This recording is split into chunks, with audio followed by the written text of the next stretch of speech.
When I first married Brian, I didn't think much about the dynamics of becoming a stepmother. It was just something that came with the package. I knew Brian had a son, Jake, who was 19 at the time. He was a good kid, always polite when we first met, but like most 19-year-olds, a little distant and wrapped up in his own world. I remember feeling the weight of it all, the responsibilities that came with being someone's wife, but now also the added role of being a stepmom. At first, Jake wasn't particularly open with me. He didn't really seem to want much to do with me, which honestly, I could understand. I wasn't about to push it. I'd seen enough of blended families to know that these things take time. For the first few months, we maintained a sort of polite distance. I'd make dinner for the family, and Jake would come down, eat, and retreat to his room.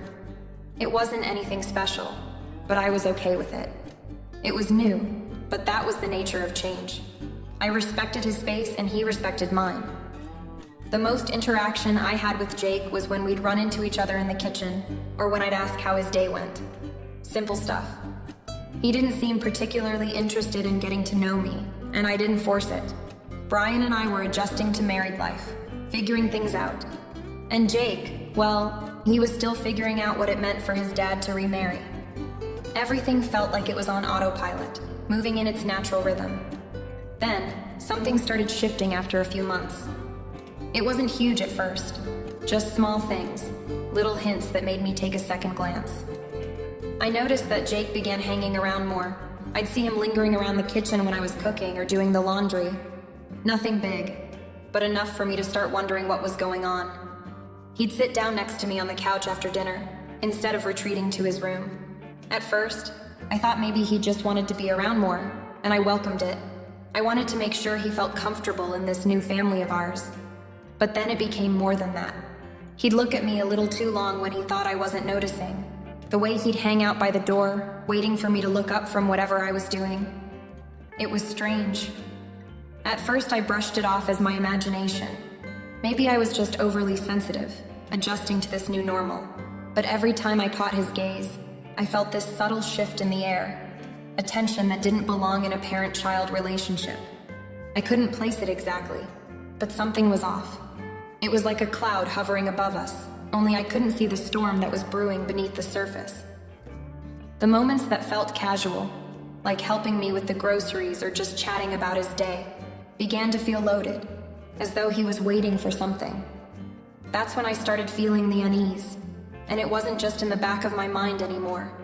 It was right there, under my skin. I tried to ignore it. After all, he was just a kid adjusting to a new family situation, right? But even then, there was a part of me that couldn't shake the feeling that things were about to change in a way I wasn't prepared for.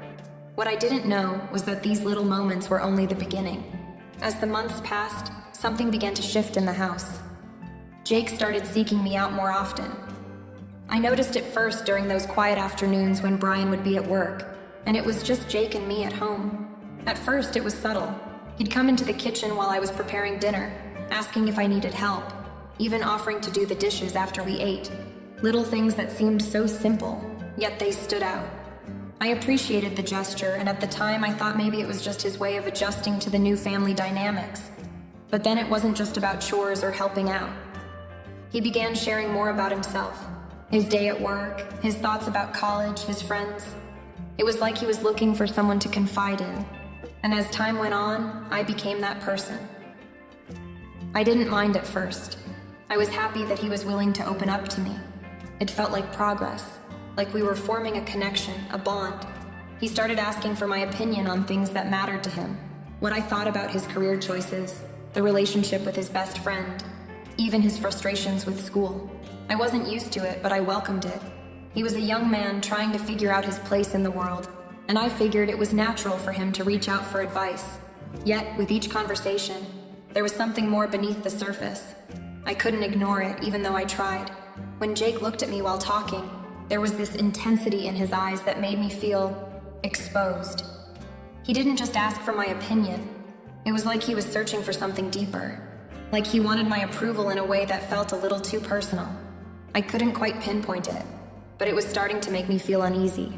He would linger after we finished talking, almost as if he was waiting for more from me than just a piece of advice. It wasn't just the conversations that changed. His actions began to evolve too. When we'd be in the same room, he started sitting closer to me. At first, I thought it was nothing, a casual thing, nothing more than him just trying to connect. But soon he was sitting so close I could feel his warmth, and I'd catch myself feeling uncomfortable in a way I didn't want to admit. He'd come up behind me while I was folding laundry or cleaning, offering to help in such an attentive way that I started to feel like he was doing it with more than just good intentions. One evening, when Brian had to work late, Jake and I ended up watching a movie together. It was one of those things that was meant to be casual, like any other night. But during the film, Jake would glance at me more than I was comfortable with, his eyes staying on me longer than necessary. I could feel his gaze, and I tried to brush it off, focusing on the movie. But every time I looked away, I could sense him studying me. It wasn't the casual interaction I had expected. And that's when it started to hit me. Jake wasn't just trying to connect as a stepson. He was leaning on me for something deeper, something I couldn't define yet. I wanted to believe it was just a phase, that maybe it was just a product of him adjusting to a new family. But deep down, I knew that something was shifting. He was relying on me in a way that didn't feel right. I had no idea where it was headed, but I could sense that our relationship was heading into a territory I wasn't prepared for. It wasn't just the conversations anymore. Jake's behavior started to take on a different tone, one that made me feel uneasy in a way I couldn't fully explain. At first, I tried to dismiss it, chalking it up to him just being a young man trying to find his place in the world. But soon enough, the subtle gestures started adding up, and I couldn't ignore the growing discomfort in my chest. It began with small things. When I'd be in the kitchen preparing dinner, Jake would come in more often, even when he didn't need to. He'd offer to help with things that didn't require his assistance, like putting away the dishes or wiping down the counters, things I could easily do on my own. I thought maybe he was just trying to be polite. Maybe he was just looking for a way to spend time with me, which I appreciated. But it became clear that his actions weren't just about helping. They were about something else. There were moments when I would turn around and find him standing just a little too close, his presence looming in the space between us. At first, I brushed it off as nothing. He was just being friendly, I told myself. But it happened often enough that I couldn't ignore it. He would stand there, not offering to help, just watching me, like he was waiting for something. The way he would linger made me feel like I was the one being observed, and it made me uncomfortable. Then, there were the touches. Nothing overt, nothing that would be easily noticeable to anyone else, but enough for me to feel the change. He'd brush up against me as he passed by, his hand grazing mine as though it were unintentional. But the lingering sensation always told me otherwise. A light touch on my arm when we'd laugh together, or the way his hand would rest on the back of my chair when he spoke to me. It wasn't the way a stepson would typically interact with his stepmother. It felt like something more, and every time it happened, I could feel the tension in my chest tighten. It wasn't just my imagination. These gestures weren't innocent, they were deliberate. It wasn't just the physical closeness. His eyes had changed too. When we'd talk, I'd catch him staring at me in a way that made me feel exposed.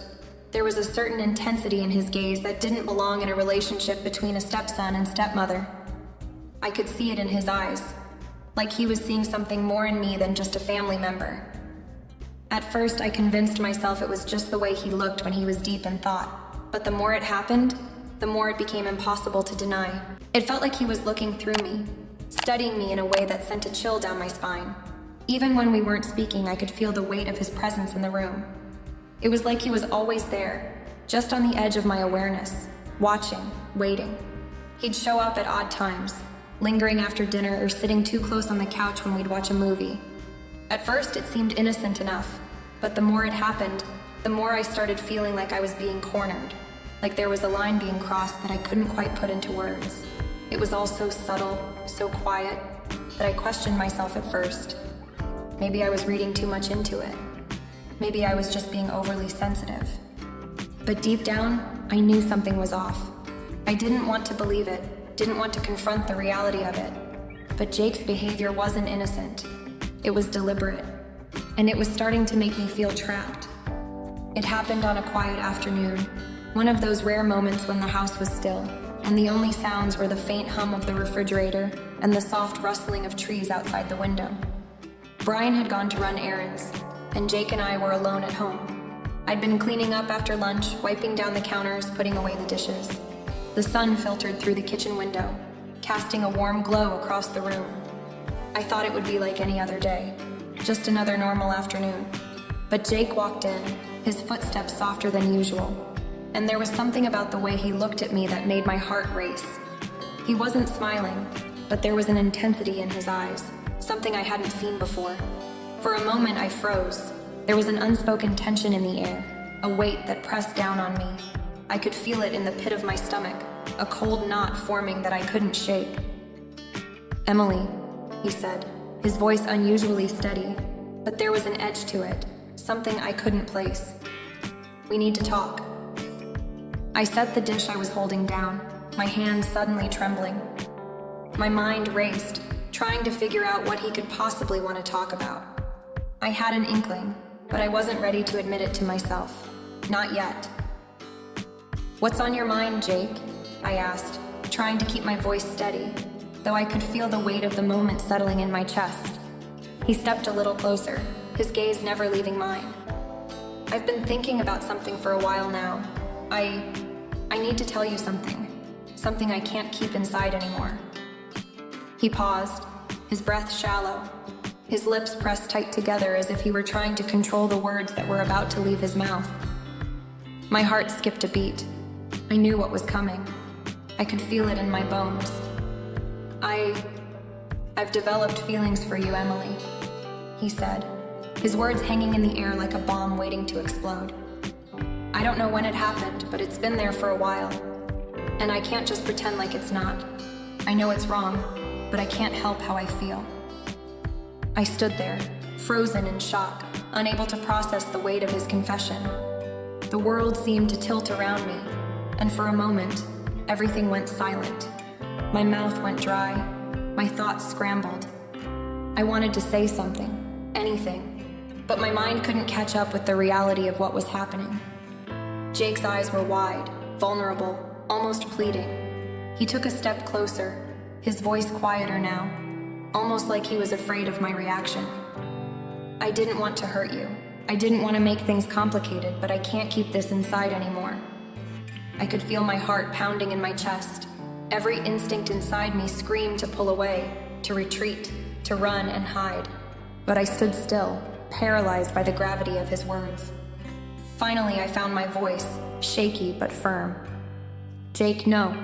This is not okay," I said, my words sharp and clear, though my heart was breaking. "You're my stepson.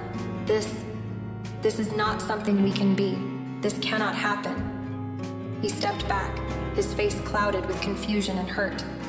He didn't seem to understand at first, as if he couldn't quite grasp the magnitude of what I was saying. "But I love you," he whispered, almost desperately. I shook my head, feeling a mix of sadness and frustration. "Jake, you can't love me. You're just confused. You need to talk to someone. We can't let this go any further. It's not right. And I'm your stepmother. This isn't how it's supposed to be." His face fell, and for the first time, I saw a glimpse of the boy he once was, the young man who was still struggling to understand himself and his place in the world. But I knew deep down that this moment couldn't just pass. This was the turning point, the moment where everything would change. It wasn't just about what Jake had said. It was about what came next, how we would navigate the aftermath of this confession. "I'm sorry," he muttered almost inaudibly, his eyes dropping to the floor as if the weight of his own words had finally settled on him. I could see the conflict in his eyes, the confusion and the regret. But I also saw the need for reassurance, something he thought he could find in me. I took a deep breath, steadying myself, and nodded. "You need to understand that this can't happen. We need to keep our distance. I'm married to your father, and I won't let this get in the way of our family." There was a long silence between us, filled with the unsaid things, the emotions that were still raw and tender. And in that silence, I knew things would never be the same. The moment Jake had confessed his feelings to me, a heavy weight settled on my chest. My mind was racing, spinning with confusion and dread. I knew I needed to act quickly, to set things straight, but everything felt so surreal. Was this really happening? How could I have missed the signs, ignored the growing tension? But now, it was right there in front of me, unspoken yet clear, like a dark shadow looming over our family. I had tried to convince myself that it was just a phase, that Jake's behavior was merely him reaching out for something he didn't know how to find. After all, he was still young, 19, barely starting to figure out who he was and what he wanted. I'd tried to brush it off, to see it as a misguided attempt at bonding. But I knew deep down that this wasn't just about a son trying to get closer to his stepmother. This was something more, something I couldn't ignore anymore. Brian was my husband, the man I had chosen to spend my life with. We had a good relationship, solid, built on trust and shared goals. But now, everything felt like it was teetering on the edge of a cliff. How could I face him with this? How could I explain something like this without completely destroying the life we had built together? I loved Brian. I had committed myself to him, and our family was supposed to be a place of safety, warmth, and connection. But Jake's confession had opened a wound, one I didn't know how to heal.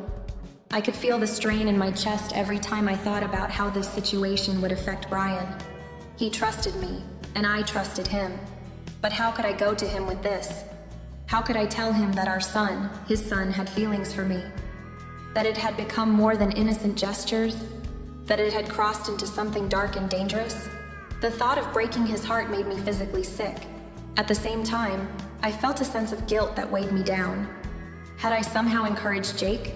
Had I been too friendly? Too available? I hadn't meant to give him any reason to think that his feelings for me were reciprocated.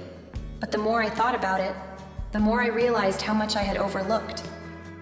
How many times had I brushed aside his closeness, his lingering touches, his stares, convincing myself that I was just imagining things? How had I let it get this far without addressing it sooner? I was angry at myself for not seeing the signs, for not having the strength to confront the situation earlier. But I was also afraid of what would happen if I did. If I told Brian now, everything could shatter. I had no idea how he would react. Would he blame me? Would he leave me? Would we be able to recover from this? I couldn't keep this to myself forever.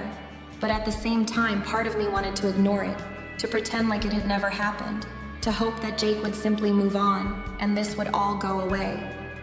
I knew that wasn't realistic. I knew that sweeping it under the rug would only make it worse. But I wasn't ready to face the consequences of this truth just yet. The thought of it consumed me. Every conversation with Jake, every awkward moment, every time he looked at me with those longing eyes, felt like a countdown to something I wasn't sure I was prepared to face. But then I thought about Brian again, about how much I loved him, how much I owed him. I couldn't let Jake's feelings put that in jeopardy. I had to be strong. I had to do what was right, even if it meant facing the unbearable. I just didn't know how to take that first step. How could I protect my marriage, my family, without losing myself in the process? It was a constant battle in my mind, a war between my love for Brian and my guilt over Jake's feelings. But one thing was clear. This couldn't go on. I had to confront Jake. I had to draw the lines, and I had to tell Brian the truth. The longer I waited, the worse it would get.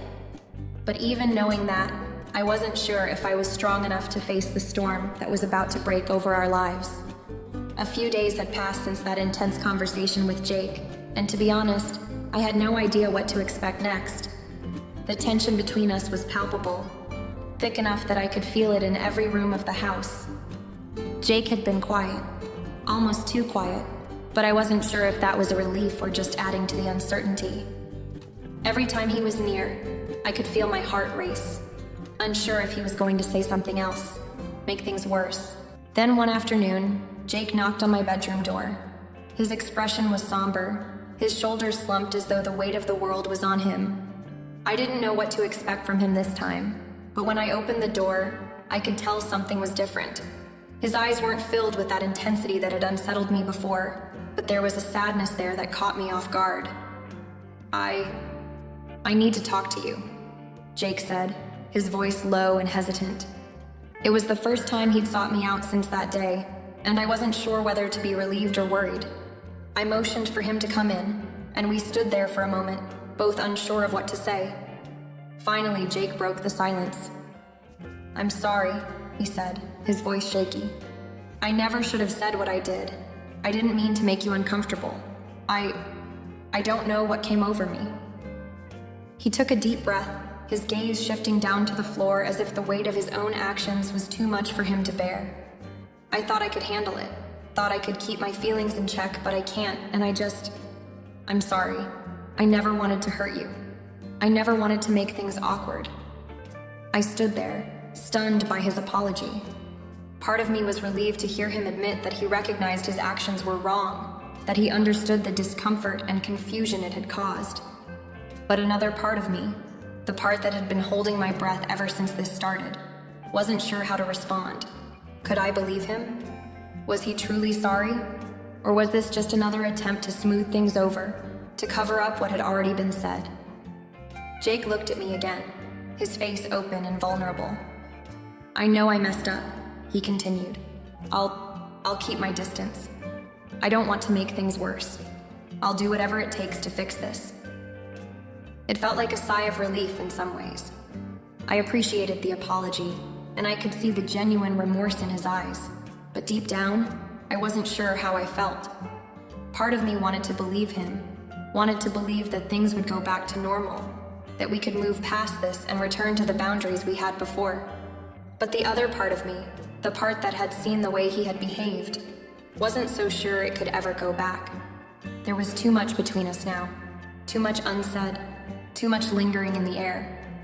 "I appreciate your apology, Jake," I said, my voice steady but cautious. "But it's not something I can just forget. Things have changed, and I need you to understand that. We can't go back to the way things were before. You have to respect that." Jake nodded, his expression softening as he absorbed my words. "I understand," he said quietly. "I'll do better, I promise. I don't want to ruin things between us." And for the first time in days, I felt a small sense of hope. Maybe things could get better. Maybe this would all blow over. But deep down, a part of me knew that this was far from over. There was more to come, and no matter how many times Jake apologized, there was no going back to the way things had been before. It didn't take long for the delicate peace Jake and I had tried to establish to begin unraveling. At first, I had hoped that his apology would mark the end of the tension between us, but instead it felt like a fragile bandage over a wound that kept bleeding through, no matter how much I tried to ignore it. It started with small things, insignificant in isolation, but together, they built into something undeniable. Jake would linger around the house, finding excuses to hang out in the kitchen when I was preparing dinner, or to come sit on the porch with me while I had my morning coffee. These moments were innocent enough on their own, but they felt different now. Every time he stood too close or made eye contact for just a moment too long, the unease in me stirred. It wasn't just his physical presence that unsettled me. It was the way his gaze followed me now. There was something about the way he looked at me that felt too intimate, too intense. Before, he had been respectful, polite, as a stepson should be. But now, every time our eyes met, it felt like he was searching for something in me, something more than a stepmother.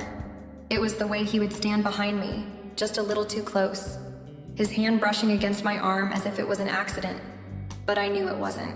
He had crossed a line, and no matter how much he tried to cover it up, the lingering tension was unmistakable. It wasn't just the moments alone either. I'd find him staring at me from across the room when I was talking to Brian, and I'd catch him looking at me out of the corner of my eye when we were all sitting together.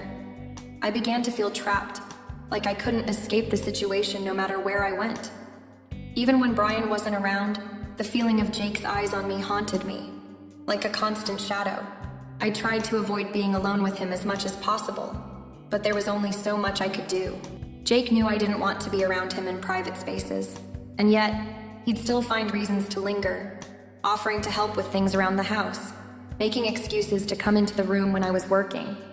He was trying, in his own way, to reconnect, to get close again, but every time he did, it felt like he was pushing boundaries I wasn't ready to face. I started to withdraw, closing myself off to him even more.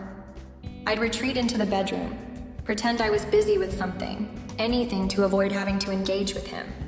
But the silence in the house only made it worse. There was a growing tension between us that neither of us could address, and the air around me felt thick, heavy with words left unsaid. It was becoming harder to look at him without feeling a pang of discomfort. I could see the way he tried to act normal, but the undercurrent of his feelings for me was there, like an unspoken truth hanging between us. And no matter how hard I tried to push it away, it was only becoming more difficult to ignore. I tried to talk to Brian about it, but every time the conversation came up, I hesitated. How could I tell him the truth? How could I explain the way Jake was behaving without completely shattering his trust? I didn't want to make things worse, but at the same time, I couldn't keep living with this constant weight on my shoulders. The situation was spiraling out of control, and I could feel it. It wasn't just about Jake anymore. It was about me, about the way I felt cornered in my own home, about the relationship I had with Brian being tested in ways I had never imagined. And I wasn't sure how much longer I could pretend that everything was fine. I had hoped that things would settle down, that Jake would respect the boundaries I had set. But as each day passed, it was clear that nothing was going to change unless I took action. But what action could I take? What choice did I have? The house felt like a pressure cooker, and I was the one stuck inside, watching as everything started to boil over. The tension between us was no longer something I could ignore, no longer something that would just go away on its own. It was time to face the truth, no matter how hard it would be. But the truth was ugly, and I wasn't sure how it would all end. I just knew that the deeper I got into this situation, the harder it would be to undo the damage already done. I had put it off for as long as I could. The longer I waited, the heavier the burden grew. The tension in the house was palpable, and it was clear to me that the unspoken words between Jake and me were beginning to infect everything around us. But how could I tell Brian? How could I break his heart with the truth about his son? About how Jake's feelings for me had crossed a line? I had tried to manage it on my own, hoping it would pass, but it was only getting worse. I couldn't keep pretending everything was okay. I had to be honest, even if it meant destroying the fragile peace we had left. That afternoon after dinner, when the house was quiet and Brian was sitting on the couch, flipping through his phone, I knew it was time. My heart was pounding in my chest, and my palms were sweating. I felt like I was standing on the edge of a cliff, knowing that what I was about to do would change everything. I sat down next to him, taking a deep breath. Brian didn't look at me right away, so I forced myself to speak. "Brian, we need to talk," I said, my voice unsteady, betraying the fear that was creeping up on me. He glanced at me, sensing the shift in my tone. "What's wrong?" he asked, concern flashing in his eyes. I hesitated, swallowing hard. "It's about Jake," I said quietly, the weight of his name making my heart race even faster. "There's something I need to tell you." Brian's brow furrowed. "What about him?" I took another deep breath, trying to find the strength to push through the fear and guilt that gripped me. "Jake, he's been acting differently.